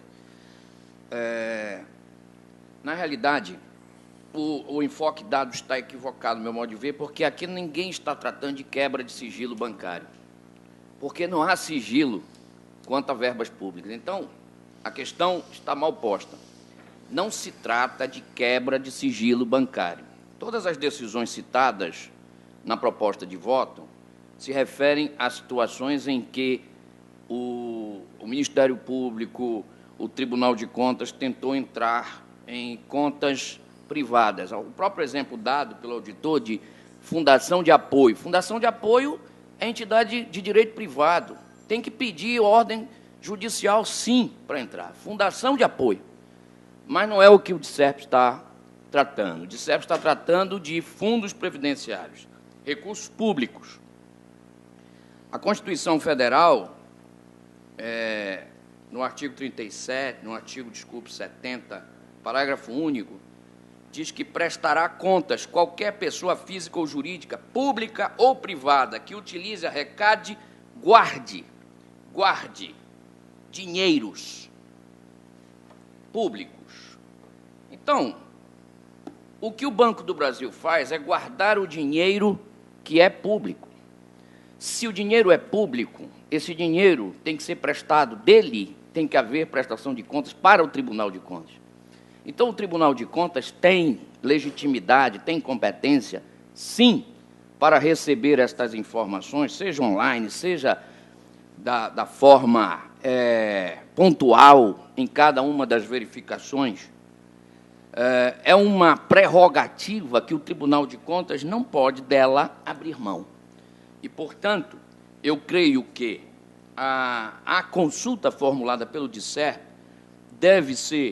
deve haver uma resposta no sentido de que, sim, cabe ao Tribunal de Contas pleitear este acesso, online ou pontual. E, caso haja recusa da instituição financeira de fornecer essas informações ao Tribunal de Contas, que o Tribunal de Contas, então, haja em juízo através da Procuradoria-Geral do Estado. No caso de haver a primeira recusa, quero crer que o Tribunal de Contas deva provocar a Procuradoria-Geral do Estado para defender as prerrogativas do Tribunal de Contas.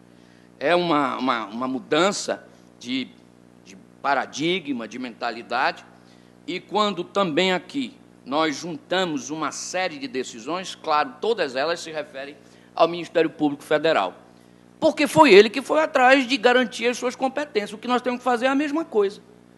O Tribunal de Contas da União tem que buscar defender as suas prerrogativas constitucionais, assim como o Tribunal de Contas do Estado também tem que fazer. E é isso que eu estou dizendo. Na medida em que houver a recusa, o Tribunal de Contas deve buscar fazer valer as suas prerrogativas. Eu só quero, ao encerrar, citar aqui um trecho de um voto, exatamente em que o magistrado afirma textualmente: em se tratando de recursos públicos, vírgula, não há sigilo. Então, que se coloque a questão nesses termos. Não se trata de quebra de sigilo, porque é óbvio que a quebra de sigilo bancário só se dá por ordem judicial, isto para as contas privadas, né, para garantir o sigilo do cidadão. Mas nós não estamos falando disto, nós estamos falando de verbas públicas, que hoje, pela Lei de Acesso à Informação, qualquer cidadão pode ter acesso a essa informação. Não é o Tribunal de Contas, não, é o cidadão. Tem direito a obter essa informação. Ainda mais o órgão que é encarregado exatamente de fiscalizar o cumprimento da boa aplicação dos recursos públicos. Então, era isso que eu queria dizer. Senhor presidente, eu queria fazer um pequeno registro, só para ressaltar um ponto, que ressalto novamente que a minha preocupação não é em relação a não acesso, não colocar empecilho ao acesso do Tribunal de Contas. Nós precisamos dessas informações. Então, meu ponto de vista, em momento algum, eu coloco no sentido de impedir a fiscalização desse tribunal. Muito pelo contrário. O que eu acho é que tem que ter critério, o que eu acho é que tem que ter momentos oportunos para ser solicitada e não de uma forma ampla, que esse tribunal, a cada vez, decida. Da forma que está posta, nós estamos dando um cheque em branco aos técnicos, membros do tribunal, no sentido de acessar de forma irrestrita as contas. Creio que, inclusive, dificilmente, ainda que se trate de recursos públicos, as instituições bancárias vão fornecer esse recurso. Provavelmente vai ser preciso um mandado de segurança, sim. Né? É questionável também isso. Em síntese, são essas minhas considerações.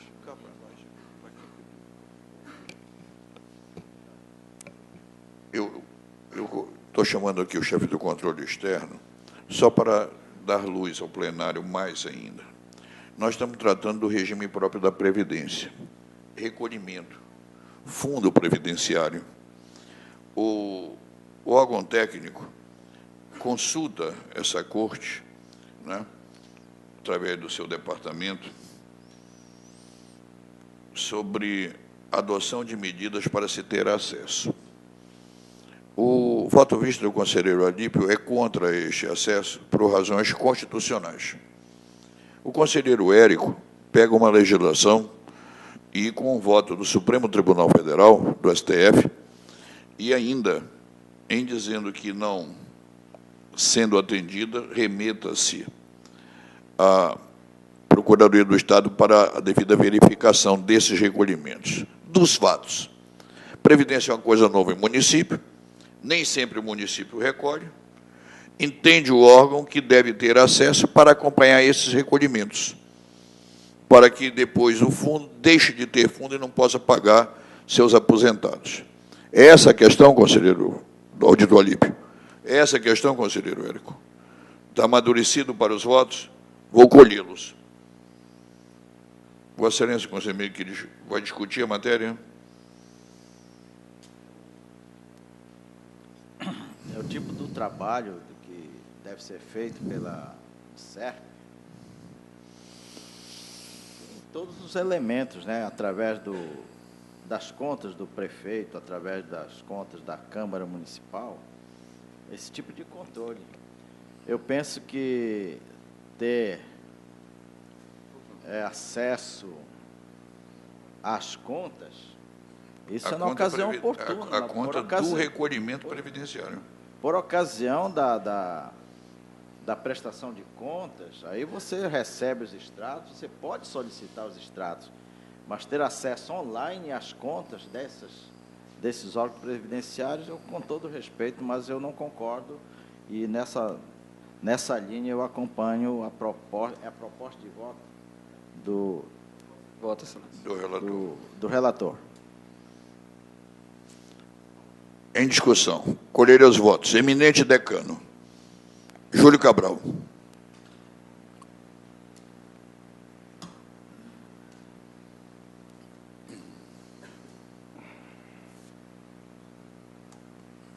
Travou meu computador essa vez toda. O voto Cabral. Tem uma confusão danada aqui. Segundo o conselheiro Júlio Pinheiro, tem uma notícia. Não, mas eu fiquei meio atordoado. De um avião que caiu com o candidato a presidenciável, Eduardo Campos. Não sei. Bom, mas o meu voto é com o relator, Excelência.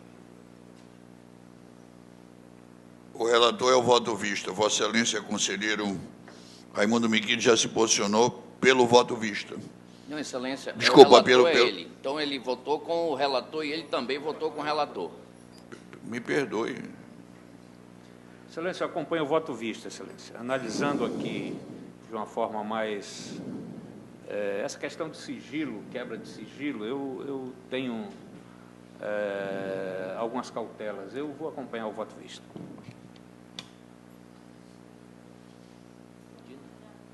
Está 2-2. É que o conselheiro Érico quer acompanhar o recolhimento previdenciário. Eu estou acompanhando o conselheiro Érico. Certo. Então, Vossa Excelência gosta do acompanhamento online. Vossa Excelência decide, 2-2 a votação. Não. Eu peço, Vênia, com a confusão e com tudo, eu troquei o relator. Eu também tenho a mesma opinião quanto... Vou refazer a votação, em homenagem a Vossa Excelência, conselheiro decano. O conselheiro Miquides se posiciona em favor do relator Alípio, do auditor Alípio. O conselheiro Érico se contrapõe a ele, quanto ao acesso online ao acompanhamento. Vossa Excelência, como vota? Com o voto vista. Conselheiro Érico. Isto, porque eu também tenho minhas restrições a essas medidas. Conselheiro Pinheiro, mantém o seu voto? Conselheiro Iara. Com o voto vista. Conselheiro Érico, ao proclamar o resultado do voto vista a prevalecer, prevaleceu por maioria, Vossa Excelência passa a ser o redator do voto. Ordinária. Pauta. Eminente conselheiro Cabral. Expede. É que eu não estou conseguindo, o meu sistema travou. Mas, Tem 2 processos que eu pediria para tirar de pauta. de Vossa Excelência, É. por favor, o Por número. conta de uma necessidade. São os 2 que o... 4097. Não, são os 2 que o conselheiro... Que eu estou sem o sistema aqui, são 2 que o conselheiro Miquide, são 2 consultas. Eu até já discuti com ele, mas como eu teria que me delongar e eu tenho... Na realidade, são 3 processos. Mas o 4097. que o conselheiro Érico emitiu o destaque, esse já é de conhecimento de todos, fatalmente não haverá discussão mais detalhada. Eu queria retirar os 2, só porque eu tenho um... Mas o Vossa Excelência pode me dizer 4097? É que está fora do sistema aqui, mas é o 4097... 2431. É o 4097... E o 2431. São as 2 consultas. Não, e o 7023. 7023. Estão retirados de pauta. Eu queria pedir uma gentileza ao conselheiro Cabral.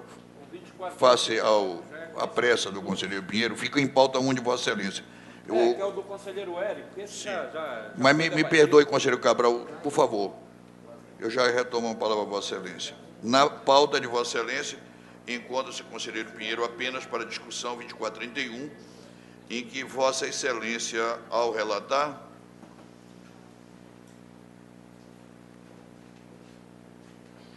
dá de provimento parcial, no sentido de julgar legal o ato de aposentadoria. Não, o conselheiro Érico é o oposto, nega provimento. Ou ele é retirado de pauta... Não, esse já é de conhecimento, a posição do conselheiro Érico com relação a essas aposentadorias. O tribunal defende o conselheiro Érico, deve dizer se é legal ou ilegal. Não tem que adentrar as questões de inserção de...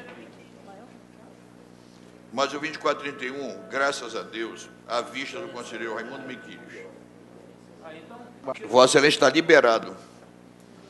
Agora me diga uma coisa, por curiosidade, o avião. Excelência, eu vou tentar ver aqui a informação. Confirmado, Excelência. Faleceu. O Eduardo Campos estava dentro do avião. Calma. É isso aí, Vamos terminar a sessão. Profundamente lamentável, não? Ainda ontem estava na Globo. Mas ainda não está Pauta do eminente conselheiro decano Júlio Cabral. Prestação de contas de Ana Maria Farias de Oliveira, prefeita de Pixuna, 2012. Destaque a Raimundo Miquiles. Vossa Excelência, senhor decano. E Júlio Pinheiro também. Júlio Pinheiro é só CP. É só ressalva de convênios. Me permita, conselheiro Cabral, está aprovado o seu processo? Não. Tá. Não. Ressalva de convênios. Desculpa. Podem discutir. Exatamente, eu gostaria que... Estava no ACP e eu lhe trouxe em mãos do soberano. Certo. Está tudo aí. Todos os contratos.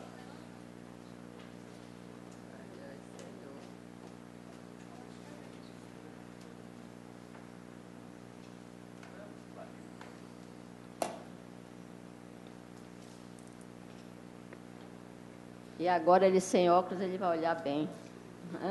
Conselheiro. Ele operou de catarata. Estou vendo até a... conselheiro Josué? Agora estou enxergando até a... Não sei, a minha são da Foz do Iguaçu, e a vossa?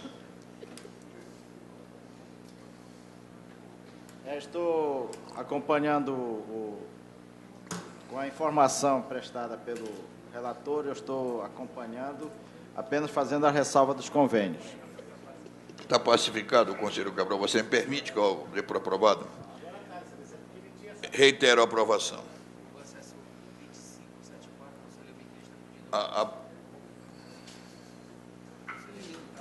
Júlio Cabral, vista Miquiles, número 2574/11. Depois o Rolando não sabe. Eu vou repetir para o vista Miquiles, processo número 2574/11. Conselheiro Miquiles tem a honra de dar por aprovada a pauta de Vossa Excelência. Conselheiro Pinheiro, já esgotou-se a pauta.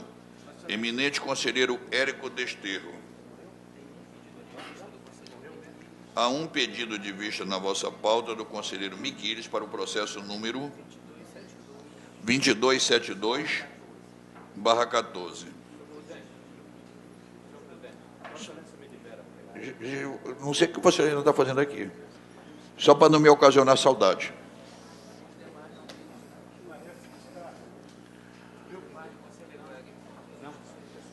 Os demais procedem de Vossa Excelência. Nenhuma observação, conselheiro. Olha, vocês que estavam interessados, já chegou a notícia de que ele morreu mesmo. Morreu.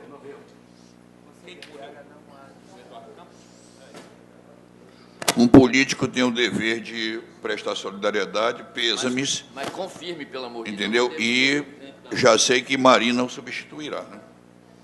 Conselheiro, vamos lá. Eu Está na pauta estava de quem? complementando a informação de Vossa Excelência pelas minhas veias radiofônicas cinquentenárias. Entendeu? Liga para a rádio difusora.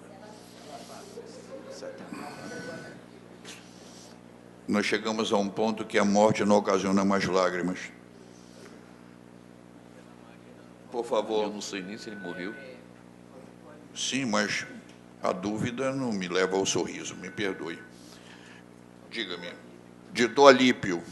Quem que sorriu, Excelência? Desculpa. Muitas pessoas.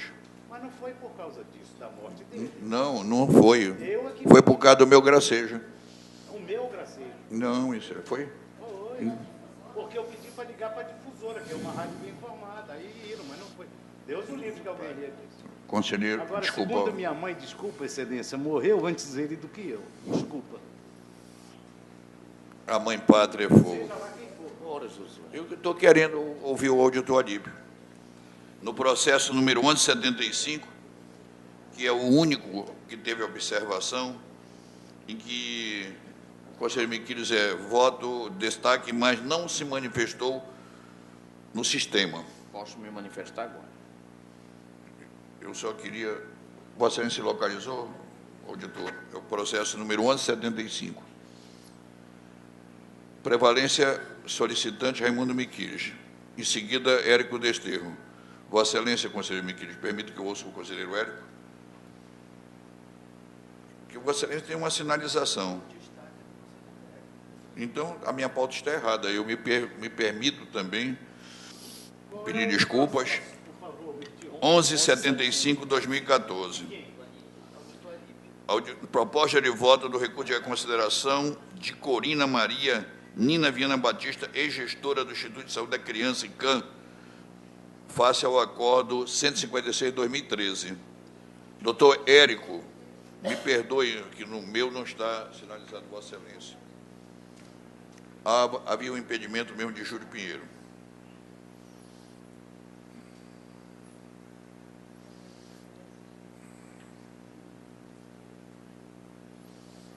Senhor presidente, tem a palavra?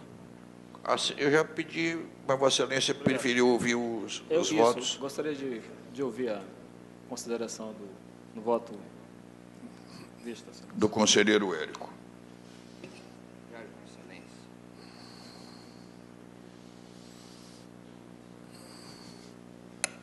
Infelizmente,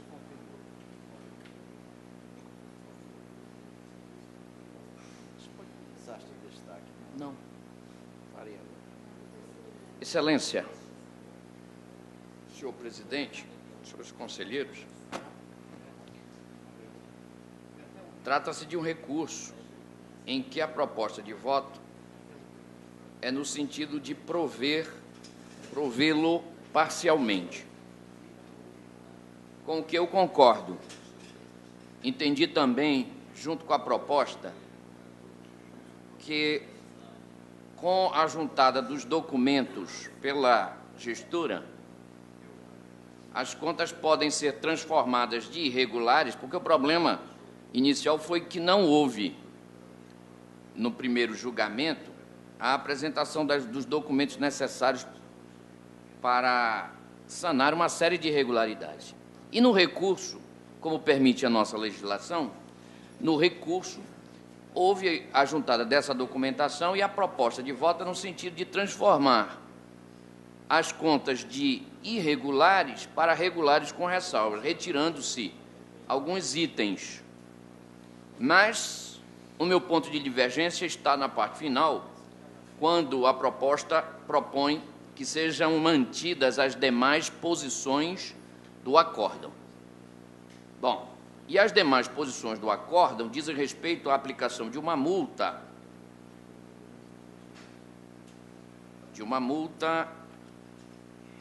no valor, não me recordo, talvez de 10.000. Não, aqui diz 10.960, isso, R$ 10.960,31, que está fundada no artigo 54, inciso 2 e 4, combinado com o artigo 308, 1A e 6, isto no acordo original. Só que se as contas são modificadas de irregulares para regulares com ressalvas, essa fundamentação não pode mais caber, porque esta fundamentação é de grave infração, a norma, e aí atrai a irregularidade das contas. Então, a minha proposta é no sentido, de alguma maneira, concordo com a proposta de voto, no sentido de transformar as contas de irregulares para regulares com ressalvas, mas sem a aplicação da multa. Essa é o meu voto. Excelência, minha consideração final. Pois não, senhor relator. Na verdade, auditor. Eu já havia suprimido o ponto debatido na minha proposta final. São todos os itens do acórdão recorrido que eu estou suprimindo. 92, 93, 95 e 96. A multa referida no voto, vista, é do 93, 10.960. E eu estou suprimindo isso na minha proposta de voto. Então, não há o que discutir.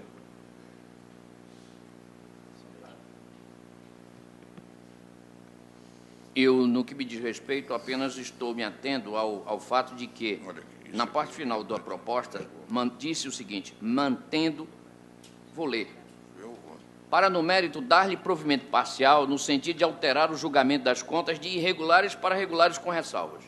Além disso, suprimindo os itens 9.2, 9.3, 9.5 e 9.6, vírgula, mantendo as demais posições do acórdão. Mas no acórdão há uma multa. Então, se está mantendo as demais posições do acórdão, para mim, parece claro que a multa ficou. O que eu estou votando é no sentido de que seja suprimida a multa também. Senhor presidente, só queria novamente eu queria, por favor, que Vossa Excelência me permitisse. Desculpe-me. Os itens suprimidos... Senhor relator, eu lhe peço, por favor, a palavra. Estou lhe pedindo. Só estou lhe pedindo para fazer um esclarecimento. Vossa Excelência é pela revisão do acórdão, de regular para irregular. Ao que me parece, o conselheiro Érico não é divergente dessa posição. Ele apenas é divergente quanto ao fato de permanecer. Em não permanecendo, estaria pacificado. Não está permanecendo, Excelência. Excelência, mas é o que eu estou lhe indagando. Eu tenho uma proposta para solucionar. A parte final, mantendo as demais proposições do acórdão, eu suprimo essa parte final e fica a redação da seguinte forma. Além disso, suprimindo os itens 9.2, 9.3, 5 e 6, tem razão. Tá, e suprime as demais. Pronto. Essa parte final, então, suprime. Pacificado. Pronto. Com a atual redação proposta. Porque, ao suprimir, é verdade, porque ele faz menção à supressão ao item 9.3 e era... Então, tem razão. Pacificado. Não acho necessário colher os votos. Estão harmonizados. Proclamo, com a redação última do eminente auditor, o voto vista aprovado. Aliás, a proposta de voto. Ao passar para a administrativa, eu indago a Vossa Excelência, alguma retirada de processo? Eu gostaria, senhor presidente, de ter vista do processo número... Eu só preciso abrir a pauta aqui. Pois não. Se me Mas disser- tem a impressa, tem a Tem impressa. impressa.